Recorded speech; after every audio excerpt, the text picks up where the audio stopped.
Friends, once again I welcome you all to my video sessions on compression members in steel structures. In my last video session, I discussed how to find the strength of the column using various steel sections such as I section, channel section, tubular section. Today, I will be covering a design example wherein a column is subjected to a load. Looking into the problem statement, design a column to support a factored axial load of 1900 kN. The column has an effective length of 6 meter with respect to the z axis and 4 meter with respect to the y axis. Use Fe 410 grade steel. So here the vertical member column, steel column, is subjected to a load of 1900 kilonewton, an axial load of 1900 kilonewton. Here we have two column heights, wherein the one column height is of 6 meter in z axis and one more column height is of 4 meter which is in y axis. So here the axis means, if you look into this cross section, we have two cross sectional axes. One is y axis, which is known as a minor axis, and z axis is a major axis. So along this axis we need to find the strength of the section along two different axes. So wherein along two different axes there are two different heights of the column. So heights of the column, so here they have given an effective length. So they have not given a direct height here. So already it is assumed that the column with both the ends are pinned. Therefore the effective length K times L is 6 meter. So here in our problem statement, here the effective length. So we know effective length means K times L, where K times L here it is for the condition where both the ends of the column are pinned. So looking into the data here, so Pu will be our axial load, Pu equal to 1900 kilonewton. K times L is 6 meter along z axis, K times L equal to 4 meter along y axis. So both these are our effective length. So looking into this our previous slide or our previous sheet, so in our previous video session, so we had looked into the steps to be followed in order to find the load carrying capacity of the sections. So here our steps wherein if we have a column which is subjected to a axial load, then one additional step what we have followed prior to this second step is to find the gross area of that with respect to this load. So with respect to this load I need to find the gross area. So here we have a formula where gross area Ag equal to P divided by 0.4 to 0.6 times Fy, where Fy will be yield stress. So in our case yield stress is 250 Newton per mm square. So here I have done the gross area calculation where Ag with this formula, so it gives me Ag equals to 12,666.67 mm square. So with respect to this gross area I need to select the section, wherein the selected section, the area what I select will be higher than the gross area. So the area, what I mean to say here, the gross area where the area of the section should be, area of the section what I have selected should be matching with higher value, right? So So I have tried with ISMB 600. So with respect to steel table, I have gathered the relevant properties. So wherein that area of the section what we have chosen, it is having 15,600, which is higher than the gross area. So this is true.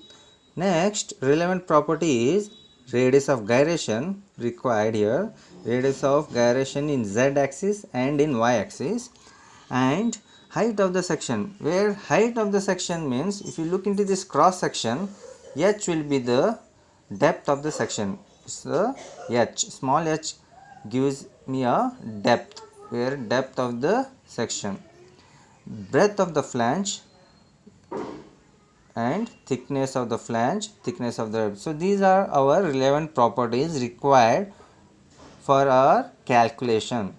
So just remember here, if we calculate, if the load is given on the column, I need to find the gross area. With respect to that gross area, I need to choose a suitable section where that sectional area should match with the gross area with a higher value. So my next step, after selecting the section, my next step is to find or to check the local buckling failure.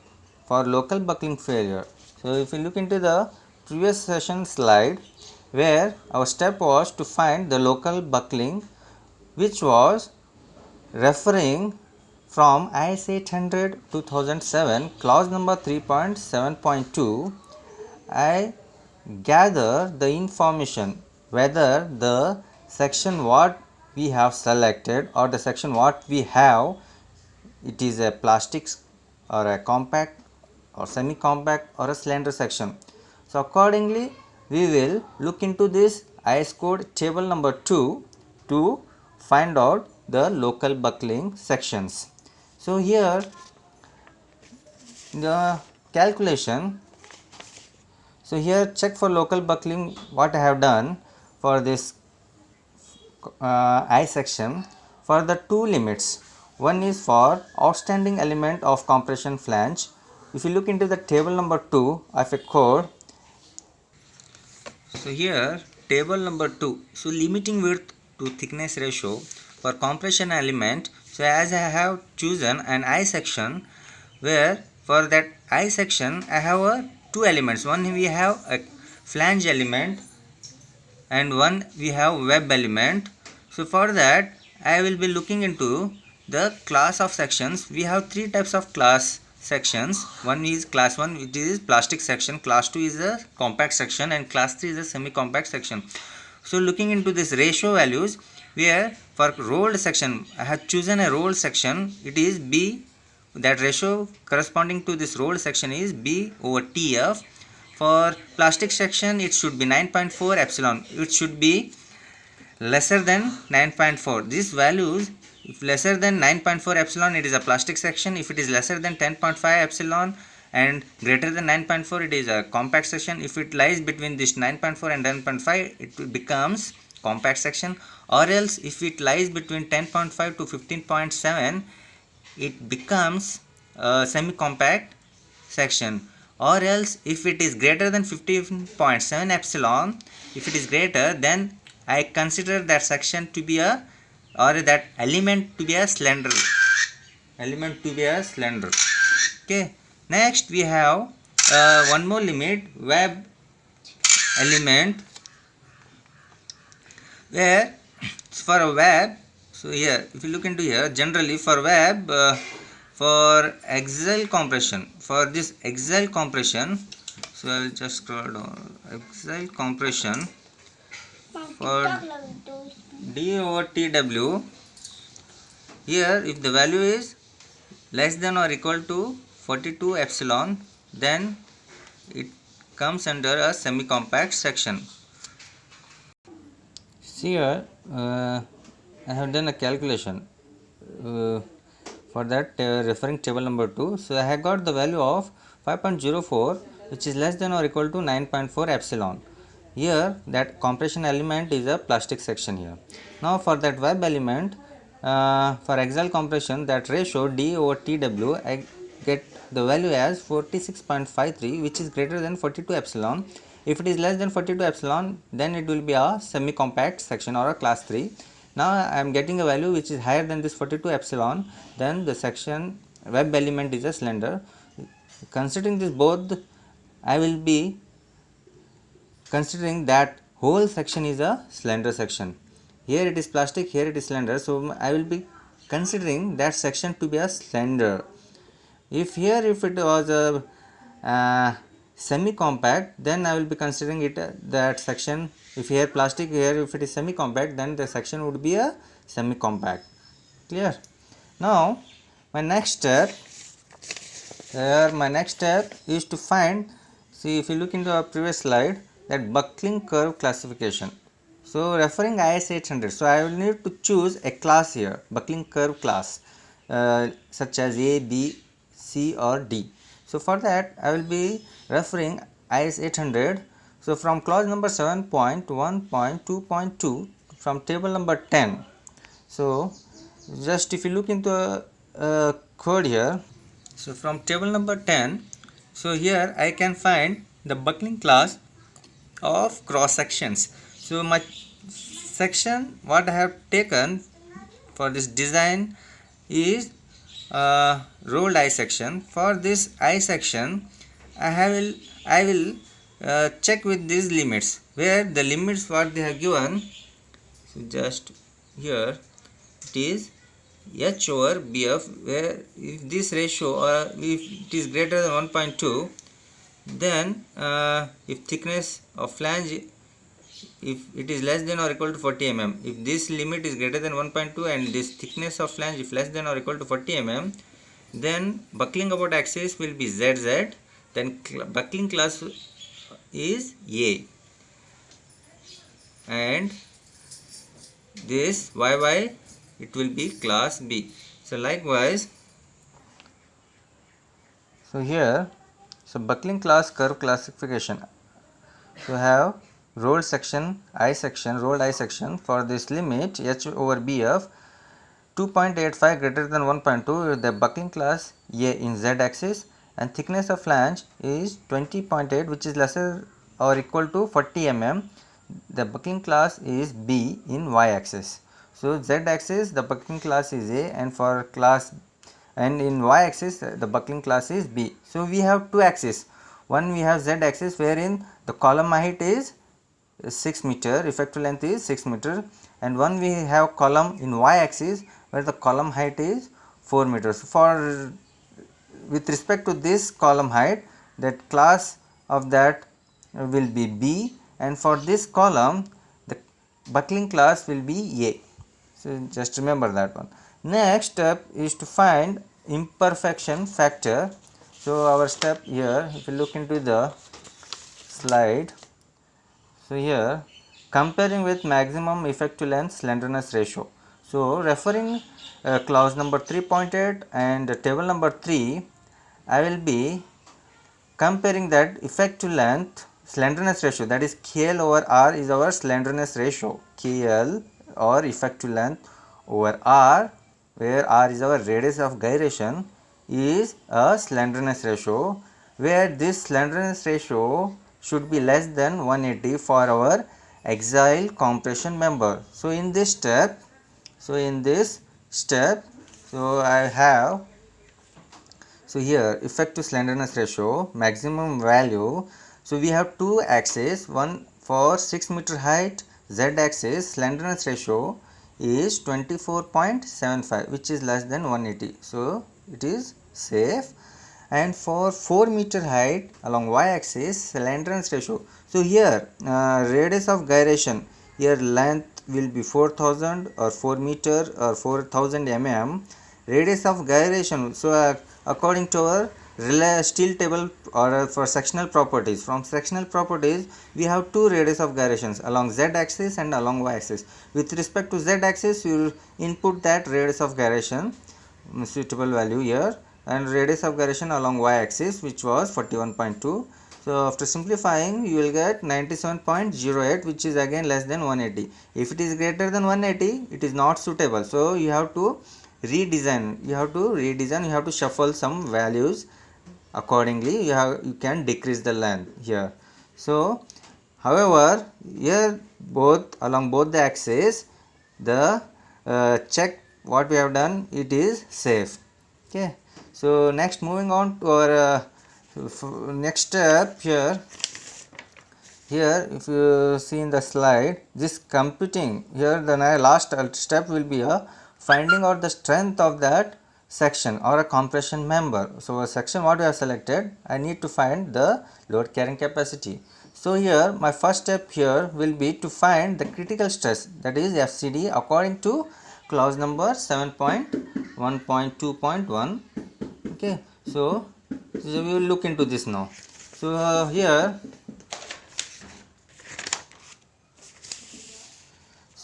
this is our step, design compressive strength. So I have two axes, one is a major axis, that is Z, and minor axis. So in Z axis I have written the values what we have in Z axis. So it is given, this data is given as 6 meter in Z axis. Buckling class I have already done, we have calculated, where we got the buckling class as A in Z axis. Imperfection factor, so here alpha for this buckling class A, imperfection factor alpha is equal to 0.21. So how do we get this imperfection factor?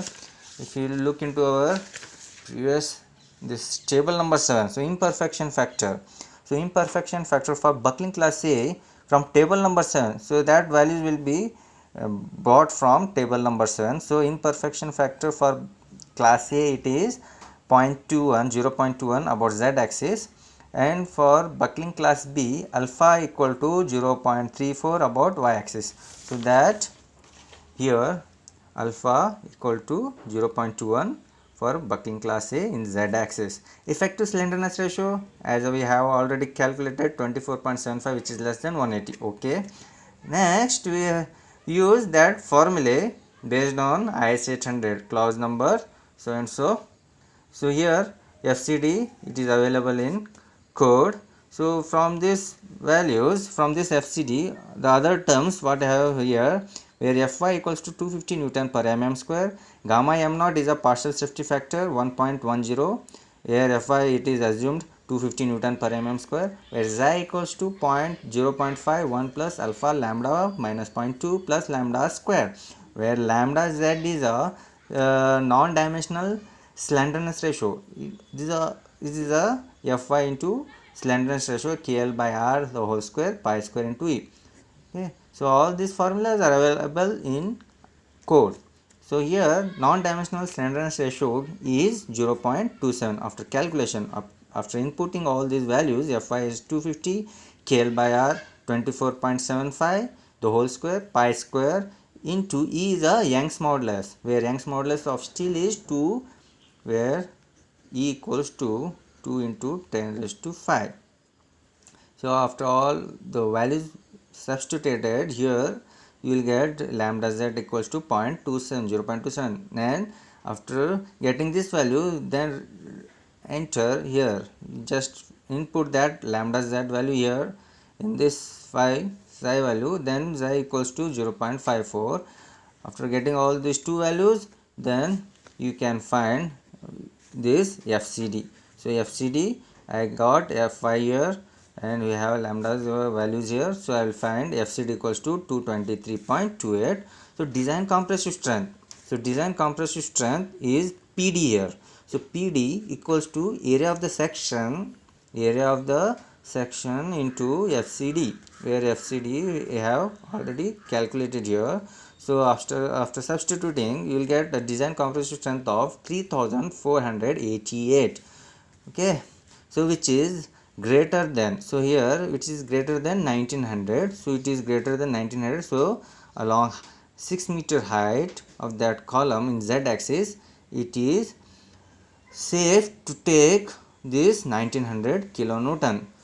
Similarly, if we take this in minor axis, Y axis, So we have the data given as 4 meter effective length. Buckling class what we got is B. Imperfection for that buckling class B is alpha equals to 0.34. Effective slenderness ratio I have 97.08, which is less than 180, safe.